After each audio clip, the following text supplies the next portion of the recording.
ఓం శ్రీ నమః.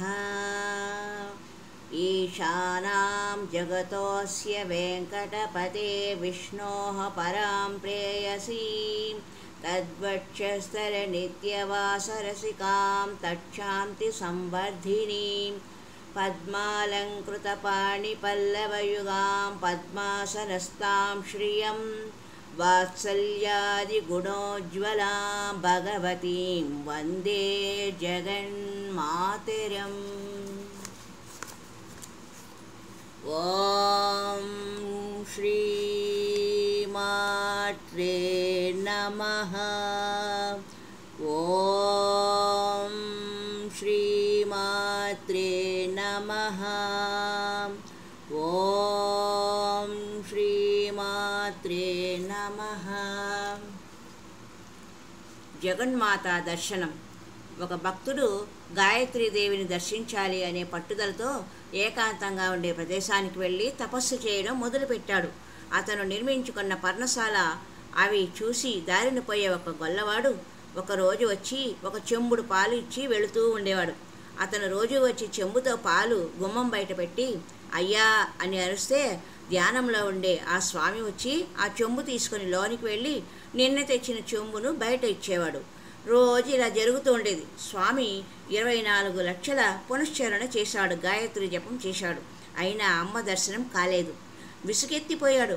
ఎంత చేసినా దర్శనం కాని దేవత ఎందుకు అని ఆమెనే భస్మం చేస్తానని నిర్ణయించుకొని సమితల సమీకరణం కోసం పక్కన ఉన్న అడవికి వెళ్ళాడు. ఇంతలో గొల్లవాడు వచ్చి పాల చెంబు అక్కడ పెట్టి అయ్యా అని అరిచాడు. అక్కడ జరిగిన విచిత్రం చూసి స్వామి మీద కోపం తెచ్చుకున్నాడు. ఇంతలో స్వామి అక్కడికి వచ్చాడు. ఆయన్ని చూసి ఏం స్వామి, అమ్మ ఉందని నాకు ఇప్పటి వరకు చెప్పనే లేదు అని అడిగాడు గొల్లవాడు.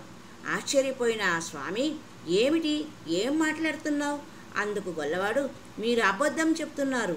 ఇప్పుడు నేను పాల చెంబు ఇక్కడ పెట్టి కేకేశా, అమ్మ వచ్చి చెంబు తీసుకెళ్ళింది అన్నాడు.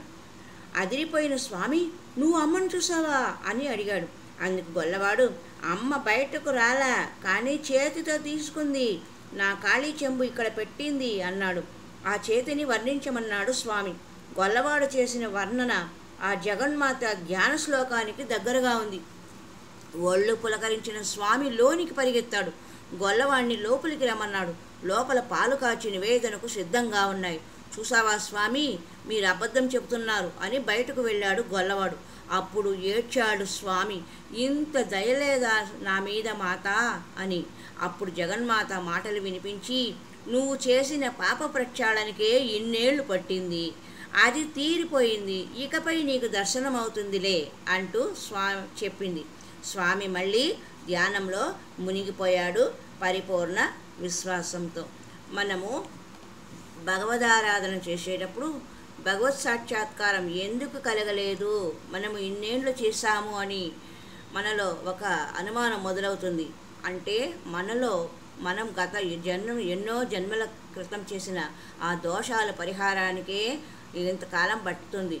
ఎంతకాలం పడుతుందంటే మనము చేసే సాధనలో నిజాయితీ నిష్కల్మషత ఉన్నంత తొందరగా తీరిపోయి కర్మలు తొలగిపోయి భగవత్ సాక్షాత్కారం దొరుకుతుంది.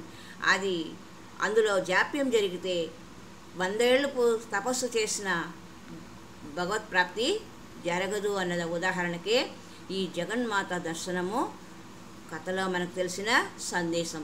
గొల్లవానికి ఏ కల్లాకపటం లేని గొల్లవానికి అమ్మవారి అనుగ్రహం లభించింది. ఎన్నో సంవత్సరాలుగా తపస్సు చేసిన స్వామీజీకి జగన్మాత దర్శనము జరగలేదు అని తెలిసినది. హరి ఓం తత్సత్.